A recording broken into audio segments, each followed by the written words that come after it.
মানুষ দুই বাহিনী রক্ত হয়ে গেছে। সেই যে আমরা এতগুলো জিন্দিগি জানার কথা, এই সর্বোচ্চ আমাদের এই আলাদা দুনিয়ার জিন্দিগি তা শুনলে आप दुखिया कोई काम है बड़ा उपासक परमात्मा আমাদের বাহিনী আগে বিদেশে থেকে অধিকারের উপরে এসেছে কোনটাই শুনেছে। একটা ছিল আইনা রাষ্ট্রের মধ্যে, আরেকটা ছিল আইনা আপনার সর্বজগৎ। দুইটাতে নিজেই শুকেছে, এগুলো জিন্দিগিতে কোনো দুঃখ ছিল না। আর এই দুনিয়ার জিন্দিগিটা এটা হলো স্বর্গ তার ব্যক্তির উপরে নির্ভর করে। আখেরাতের জিন্দিগি দেওয়া হোক, আলাদা দর্শন হোক, আলাদা আখেরাত হোক, অথবা শক্তির জিন্দিগি হোক, দুটোই নির্ভর করতেছে সুযোগের উপর নির্ভর করতেছে, সুযোগ নির্ভর করতেছে কেবল দুনিয়ার জিন্দিগির উপরে। দুনিয়ার জিন্দিগির উপরে সুযোগ নির্ভর করতেছে। جزاء بما كسبت أيدي الناس দুনিয়ায় মানুষ তার ইতিহাস দিয়ে যা কামিয়েছে, মানুষ তার দুই হাত মানে হাত নাই কামিয়েছে, মানে দুনিয়ার জীবন দিয়ে যা কিছু কামিয়েছে এ তার ফলাফল দেওয়া হবে কোনো দুই হবে অথবা আমে আসবে। সর্বপ্রথমে শুরু হয়ে যাবে আলমের জগতের অবস্থা, সবাইকে বলা হয়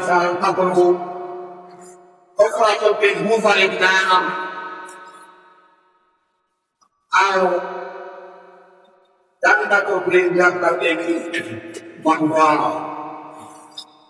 দুনিয়া থেকে দেওয়ার পরে বর্তমান কখন সৌবর্ণ কথা হবে মানুষের সুখের জায়গা, আরামের জায়গা, শান্তির জায়গা, অথবা করবেন জাহান্নামের শাস্তির জায়গা। ওটাই সিদ্ধান্ত হয়ে আসবে আমার কাছে কর্মেও দুনিয়ার জিন্দিগি উপর।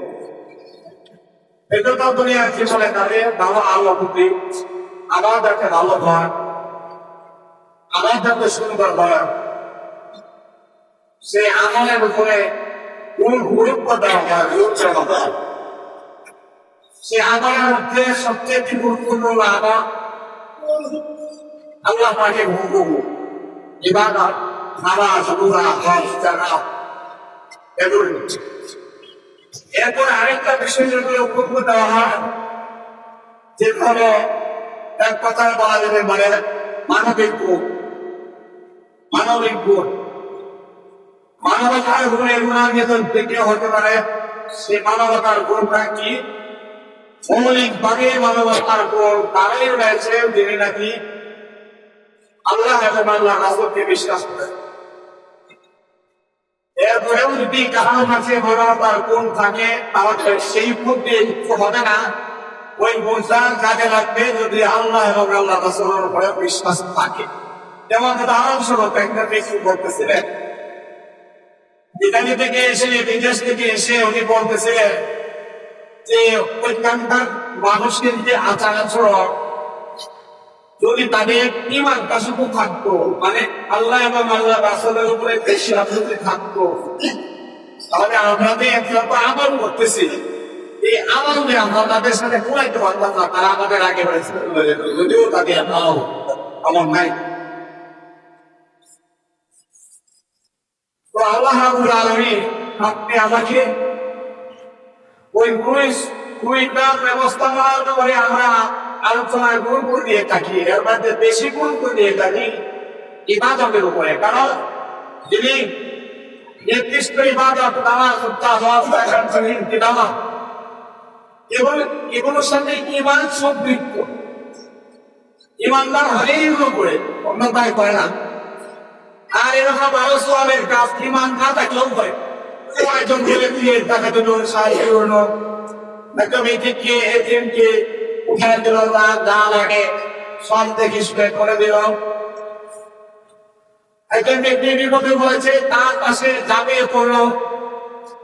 যেমন সাধারণ বাসটি বলেন, আজকে তো আমরা আসতেছি, অন্য যখন 36 আসবে, তখন এখানে আসার পরে পরিবার ডাক দিল, অটোওয়ালাকে দাঁড়াইছে।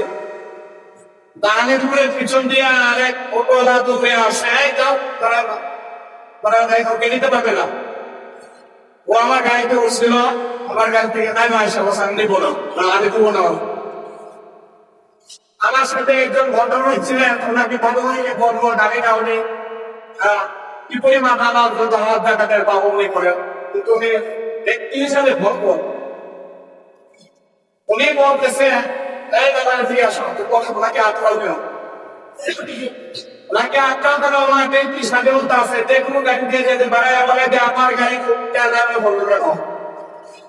ওরা বলতেছে আমি তাকে নামার জন্য ছাড়ার জন্য 20 মিনিট আমার টাকা বলতেছে সেটা। পরে উনি মনে হয় কোথায় এই গাড়িতে যাইবা, আমি অর্ডার করবো, এই নামাইতে পারবে না, নামাইতে পারবে না। আমার তুমি চাইতেই যদি হয়, তাকে দিতেই যদি হয়, তুমি 20 মিনিট কেন লাগে বাসায় রাখা, আমি যেতে কেন আমার আরেকজন লোক হয়েছে না, আরেকজন লোকের জন্য বসে গেছি। তুমি একজন লোকের জন্য বসে গেছো, উনি তোমাকে সময় দিয়েছে 20 মিনিট, এখন যাবেন পারলে না। এটা ভালো কাজ করবো, মহিলাকে ওই ড্রাইভার হয়তো বলতে আমার মনে জুলুম করেছে, এটা জুলুম না, এটা কষ্টম এই মহিলার স্বাভাবিকতা। এগুলো হলো একটা মানবিক গুণ। যদি ইমান না থাকে এই গুণের দ্বারা কোনো সোয়াব হবে না। আর এই গুণটা প্রকাশ করার জন্য আল্লাহ রাসূলের উপরে বিশ্বাস স্থাপনের জরুরত নাই, কিন্তু নামাজ তারা করে পালন করে ওদের আমলের সাথে ইমান সম্পৃক্ত থাকে, মানে ইমান থাকলে ওরা এই কাজটা করে, এই কাজটা যারা করে তাদের কি বোঝা যায় এই কথা পরিষ্কার হয়ে যায়। আমরা ওই আমলের গুরুত্ব দিই না। আল্লাহ পাক কোরআনে বলেন খালাকাল মাউতা ওয়াল হায়াতা লিয়াবলুয়াকুম, মৃত্যু আসছিলাম আমরা একটা বিষয়ে আলোচনা করবো, আইসে শুনলাম আমি এলাকায় গিয়ে সন্তান 5 করতে আরো দেখা লাগছে এক ভাই জানাজায় আসছে, জানাজা দিদি আমি বাড়িছি। এগুলো তো আমি আমার জন্য শিক্ষা থাকবো, আপনি আমাকে আমলে বানিয়ে যেত। এই অবস্থানগুলো আপনি আমাকে আমার দাঁড় করিয়ে দিত, আখেরাতের কামাই উপার্জন করে দিত। আখেরাতের কামাই যাতে আমরা কামাইতে পারি, উপার্জন করতে পারি, এদিকে আপনি আমাকে ভাবি কিন্তু না দেখা যায় দেশে